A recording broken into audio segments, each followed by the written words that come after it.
কোন দেশে সবচেয়ে বেশি তেলের মজুদ আছে জানেন? তেলের উপর ভেসে থাকা 5টি দেশ দেখে নিন। Number 5, Iraq. ইরাকে মজুদ রয়েছে প্রায় 145 বিলিয়ন ব্যারেল জ্বালানি তেল, বাংলাদেশি টাকায় যার মূল্য 12,66,000 কোটি টাকা। Number 4, Canada. উত্তর আমেরিকার এই দেশটির মাটির নিচে মজুদ রয়েছে প্রায় 168 বিলিয়ন ব্যারেল তেল, যার আনুমানিক বাজার মূল্য প্রায় 14,68,000 কোটি টাকা। Number 3, Iran.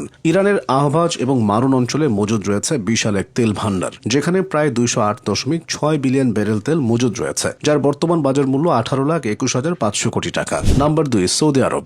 সৌদি আরবে তেলের মজুদ রয়েছে প্রায় 297.5 বিলিয়ন ব্যারেল জ্বালানি তেল, যার বাজার দর 25,87,000 কোটি টাকা। সৌদির তেল মাটির খুব কাছাকাছি থাকায় এটি উৎপাদন লাভজনক। Number 1, Venezuela. ভেনেজুয়েলায় মোট মজুদকৃত তেলের পরিমাণ 303.8 বিলিয়ন ব্যারেল, যার বর্তমান বাজার মূল্য 26,54,000 কোটি টাকা।